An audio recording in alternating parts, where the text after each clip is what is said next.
Hello everyone. आज हम पढ़ेंगे एड्रेसिंग मोड।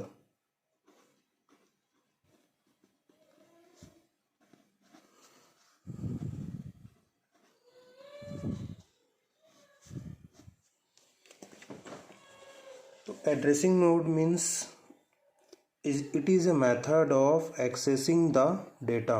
क्या है मतलब हमारा डेटा को एक्सेस करने के लिए जो जो मेथड्स हैं उन सबको हम मिला के क्या बोलते हैं, addressing modes. That means it is a method of accessing our data. So there are basically 5 types of addressing modes. हमारे पास 5 तरह के एड्रेसिंग मोड्स हैं। तो 5 क्लासिफिकेशंस ऑफ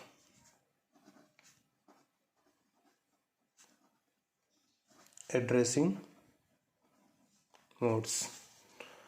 पहला क्या है? पहला है हमारा इमीडिएट एड्रेसिंग मोड। सेकंड है हमारा डायरेक्ट एड्रेसिंग मोड। थर्ड है हमारा रजिस्टर एड्रेसिंग मोड। फोर्थ है हमारा register indirect addressing mode. Fifth one is index addressing mode. Okay, तो इन 5 क्लासिफिकेशन को डिस्कस करने से पहले हमको ये जानना पड़ेगा कि डायरेक्ट एड्रेस का मतलब क्या होता है, रजिस्टर का क्या मतलब होता है, मेमोरी एड्रेस का क्या मतलब होता है। ठीक है, तो मैं आपको एक एग्जांपल लेता हूँ। एग्जांपल नंबर 1, जैसे कि हमने लिखा हैश 56H। तो ये 56H क्या है? आपका डेटा है। क्या है? 56H is the 8-बिट data. क्या है ये? 56H इज ए 8-बिट डेटा। क्यों? Because hash present in it. क्योंकि हैश प्रेजेंट है इसलिए हैश 56H इज क्या है? 56 इज ए 8-बिट डेटा क्योंकि हैश प्रेजेंट है। ठीक है, नेक्स्ट लेते हैं एग्जांपल 2। अगर आपका लिखा हुआ है 56H, तो ये 56H क्या है? 56H इज ए 8-बिट मेमोरी लोकेशन। ये क्या है? 56H इज ए 8-बिट मेमोरी लोकेशन। क्यों? Because hash is absent। क्या है? हैश absent है। ठीक है, इसलिए 56H क्या है? डेटा नहीं, मेमोरी लोकेशन है। ठीक। थर्ड है RN। RN क्या है? Where N is 0 to 7, that is R0, R1, R2 to R7। ये क्या है? It is the bank 0 registers. क्या है? बैंक 0 रजिस्टर्स हैं। क्या है? R0, R1, R2, R3, R4, R5, R6, R7। ये सब क्या है? RN फैमिली के अंदर में R0 से R7 तक हमारे बैंक 0 के रजिस्टर्स हैं। आपको पता ही है, बैंक 0 होता है, बैंक 1 होता है, बैंक 2 होता है, बैंक 3 होता है। But by default bank 0 is always selected. ये मैंने आपको पहले की क्लासेस में बताया है कि बैंक 0 आपका बाय डिफ़ॉल्टेड सिलेक्टेड होता है, बैंक 1, बैंक 2, बैंक 3 के लिए हमको सिलेक्ट करना पड़ता है। ठीक है, नेक्स्ट क्या है एग्जाम्पल आप लीजिए, एग्जाम्पल 4, @RI लिखा हुआ है वहाँ पे where I is equals to 0 और 1। दैट मीन्स ये क्या है, रजिस्टर क्या है, इनडायरेक्ट है। क्यों, मैं आपको बताता हूँ क्यों। तो @RI मीन्स @R0 या फिर @R1। तो का मतलब ये हुआ, let us suppose R0 content has 56H, that means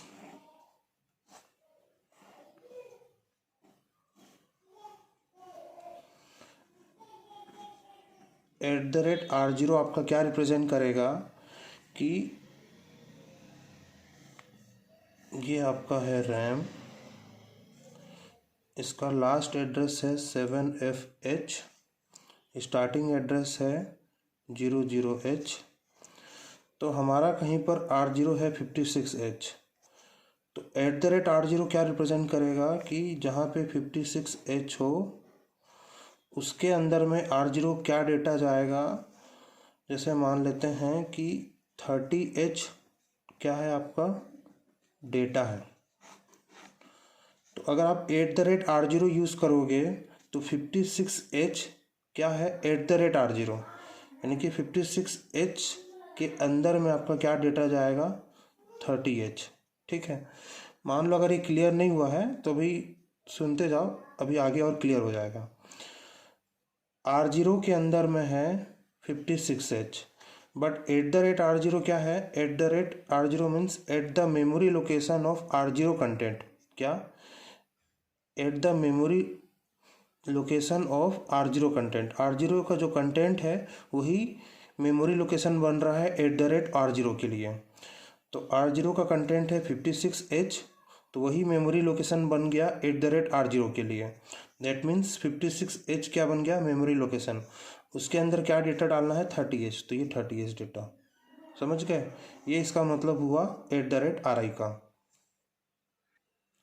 तो ये हमारे थे क्लासिफिकेशन कि रजिस्टर क्या होता है, डायरेक्ट एड्रेस क्या होता है, डेटा क्या होता है, और रजिस्टर इनडायरेक्ट क्या होता है। ठीक है, तो अभी स्टार्ट करते हैं सबसे फर्स्ट वाले के साथ, यानी कि है वो है इमीडिएट एड्रेसिंग मोड। क्या है, इमीडिएट एड्रेसिंग मोड। ये नाम कहाँ से आएगा, जो सोर्स होगा उसी से हमको समझ में आएगा कि वो एड्रेसिंग मोड कौन सा है। ठीक है, जो भी उसका नाम होगा वहाँ से हमको समझ में आएगा कि उसका एड्रेसिंग मोड क्या है। जैसे कि मैं लिख रहा हूँ move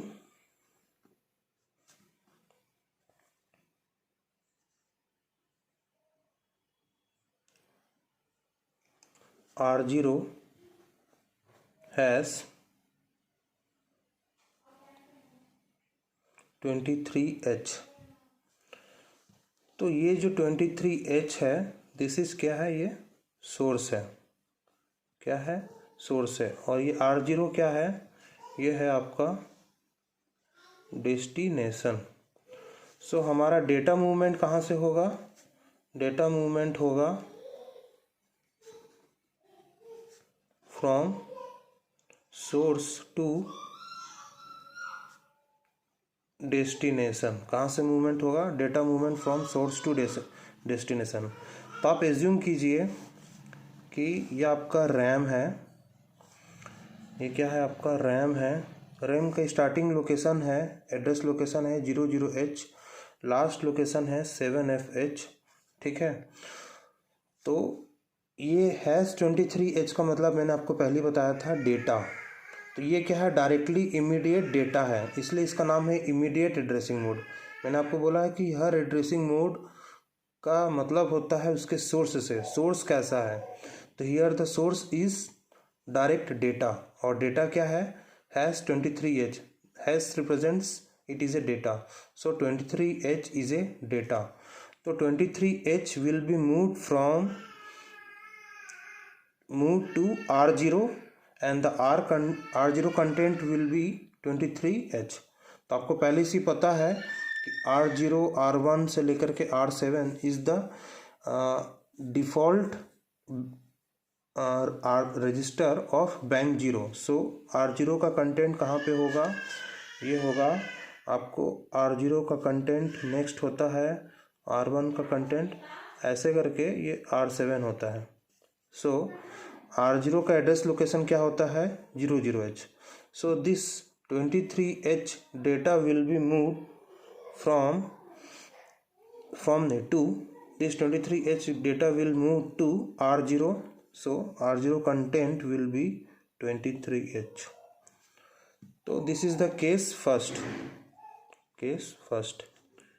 here the data is moved, the immediate data, this is 23H is immediate data, 23 data will be moved to register. Now this R0 can be R0 to R7 or register A and B. That means we can write also move R2 has 56H. Example number 2, move A register has 99H. Example number 3, move B has 00H। एक चीज़ ध्यान रखना है, source और destination दोनों की data capacity same होनी चाहिए। This is a 8 bit data, क्या है ये, 8 bit data, this is a 8 bit data storing capacity. तभी ये जो 56H जो डेटा है वो आपका R2 में ट्रांसफ़र होगा। अगर R2 की कैपेसिटी 16 बिट की नहीं है, सिर्फ 8 बिट की है, move R2 has 1009H, it is a 16 bit data, it can not transfer to R2। क्यों, क्योंकि ये नहीं हो सकता। 1009H is a 16 bit data, it can not move to R2। ठीक है, तो यहाँ पे क्या हो रहा है, 23H is a immediate data and it is 8 bit, so 8 bit data is move to R0 and it is also having a capacity of 8 bit. ठीक है, तो यहाँ पे कंटेंट्स 23H मूवमेंट हो रहा है R0 में। R0 क्या है, bank zero of default register R0 and it has address of 00H। तो ये कहाँ पे मूवमेंट हुआ, 23H में। ठीक है, केस 2 लेते हैं।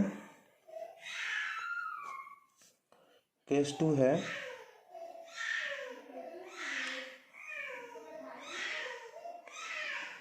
Move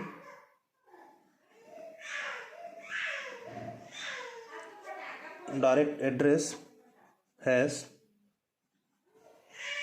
data.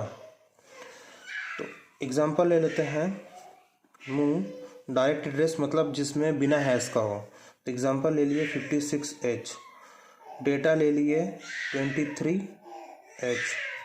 सो इसका क्या मतलब हुआ कि आपका एक रैम लोकेशन हुआ, ये रैम 00H, यहाँ पर का हो गया 7FH। ठीक है, तो 23H is a source and it is a immediate data. And it is move to 56H। तो यहाँ पे कहीं पर 30H होगा, यहाँ पे कहीं पे 56H होगा, तो ये 56H है। तो 56H में ये 8 बीट होंगे, 1 2 3 4 5 6 7 8। सो उसके अंदर में कितना डेटा ट्रांसफ़र होगा? 23H। क्या ट्रांसफ़र होगा? 23H। दैट मीन्स इसके अंदर में आपको क्या दिखेगा? इसके अंदर में आपको दिखेगा 23H, यानी कि 00100011। ये किसके अंदर दिखेगा आपको? 56H मेमोरी लोकेशन के अंदर में 23H डेटा दिखेगा, 0010 एंड 0011। तो इस तरीके से ये सेकंड टाइप हुआ जिसमें इमीडिएट डेटा डायरेक्ट एड्रेस में ट्रांसफ़र हो रहा है। ठीक है, थर्ड केस लेते हैं।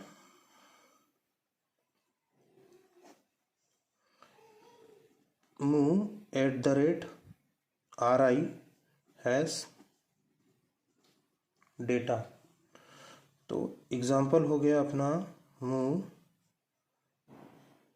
@RI। मैंने आपको बताया है कि RI या तो 0 होता है और 1 होता है, दैट मीन्स R0 और R1। ठीक है, R0 ले सकते हैं या R0 ले सकते हैं, R1 ले सकते हैं। तो मैंने ले लिया फॉर एग्जांपल R1 और इसमें डेटा डाल दिया, मान लेते हैं 96H। दैट मीन्स मैंने आपको बताया है कि R1 क्या होगा? R1 is the default bank 0 R1 1 register, and R1 को अंदर में हम डेटा ले लेते हैं लेट कि उसके अंदर में है 30H। कितना ले लेते हैं? 30H। तो मैंने आपको बताया @RI means at the memory location of R1 content. तो @R1 means at the memory location of R1 content. That means @R1 क्या पॉइंट आउट कर रहा है? आपका मेमोरी लोकेशन कौन सा पॉइंट आउट कर रहा है? 30H। कौन सा मेमोरी लोकेशन पॉइंट आउट कर रहा है? 30H। सो 30H कहाँ पर है? ये रहा। So this point outs @R1। R1 कितना पॉइंट आउट कर रहा है? 30H। उसके अंदर में डेटा क्या ट्रांसफ़र होगा? 96H। So 96H data will be transferred to at the memory location of R1 content, and R1 content कितना है? 30H। सो 30H में डेटा ट्रांसफ़र हो जाएगा आपका कितना? 96H। So it will be 96H। समझ गए?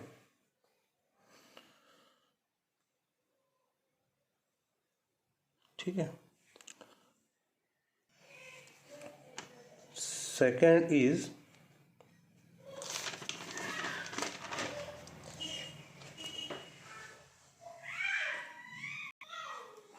सेकेंड क्या है आपका? Direct addressing modes. क्या है? Direct addressing mode. That means यहाँ हमारा सोर्स क्या होगा? Source will be direct address. So case first क्या हो जाएगा हमारा? Move direct address.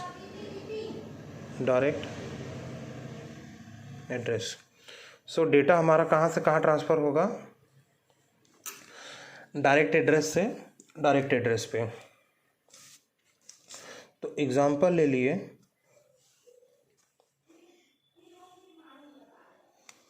Move 30H, 40H.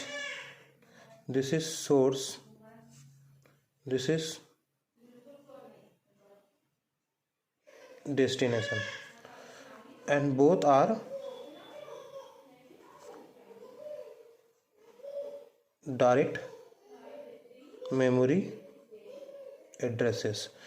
Because क्योंकि दोनों में हैश नहीं लगा हुआ, इसलिए 40H भी डेट मेमोरी लोकेशन है एंड 30H भी मेमोरी लोकेशन है. तो इसका क्या मतलब हुआ? इसका मतलब हुआ data moves from the content of 40H to the memory location 30H, है ना. तो एक एज्यूम कीजिए कि आपका ये रैम है. इस रैम में लास्ट वाला एड्रेस है 7FH, ये है 00H.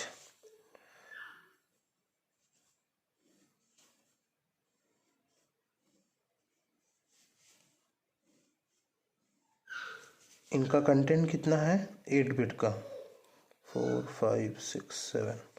ये कंटेंट कितना है? 1 2 3 4 5 6 7 8. कंटेंट कितना है? 8 बिट का. तो ये मान लेते हैं हमारा 30H मेमोरी लोकेशन है और ये वाला 40H है. ठीक है. तो इसका क्या मतलब हुआ? इसका मतलब ये हुआ कि हमारा जो डेटा कहाँ से मूवमेंट हो रहा है? 40H से. और 40H के अंदर डेटा कितना है नहीं पता. तो 40H के अंदर में मान लो डेटा है 45H. कितना है? 45H data. तो ये जो 45H जो डेटा है ये मूव होकर के कहाँ आ जाएगा? 30H में. ये इसका मतलब हुआ. सो डायरेक्ट एड्रेसिंग मोड क्यों बोलते हैं? क्योंकि सोर्स इज डायरेक्ट एड्रेस और उस डायरेक्ट एड्रेस के अंदर में डेटा है.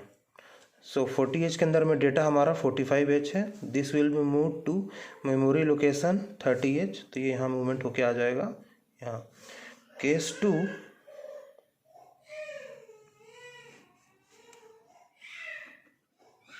Move register comma direct address. ठीक है. तो एग्जांपल ले लेते हैं. Move R0 30H. तो इसका क्या मतलब हुआ? 30H क्या है? मेमोरी लोकेशन है. This will be move to register R0 of default bank 0. तो एज्यूम कीजिए फिर से एक रैम है आपका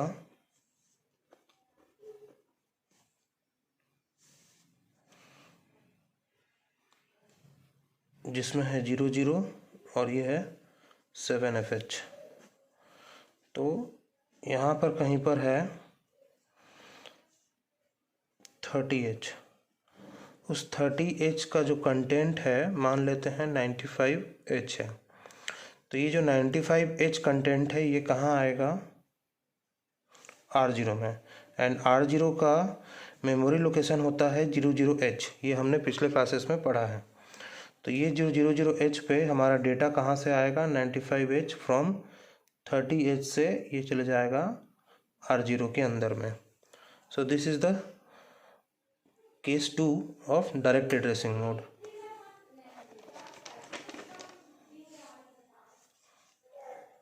केस 3, मूव @RI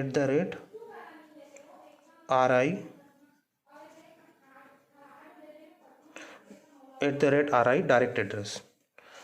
एग्जाम्पल हो गया मूव @RI मीन्स या तो R0 लो या तो R1 लो.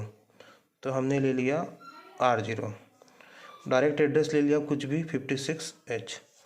मान लेते हैं 56H डेटा के अंदर में 80H क्या है?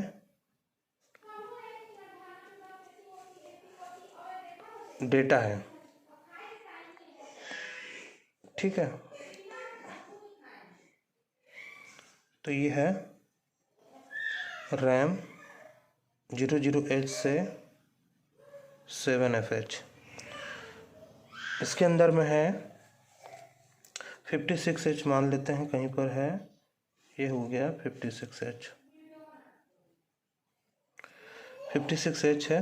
56H के अंदर में कितना डेटा है? 80H है। तो 80H जो डेटा है ये ट्रांसफ़र होके कहाँ जाएगा? @R0 में। @R0 means at the memory location of R0 content. अब R0 का वैल्यू है, मान लेते हैं 30H। तो 30H कहाँ पर है? यहाँ पर है। तो 56H के अंदर जो डेटा है वो ट्रांसफ़र होगा eight the memory location of R0 content, और R0 कंटेंट कितना है? 30H। तो ये कहाँ पे ट्रांसफ़र हो जाएगा? 80H 30H पे। ठीक है, so this is the second. ठीक है, बाकी का एड्रेसिंग मोड हम नेक्स्ट वीडियो में देखते हैं।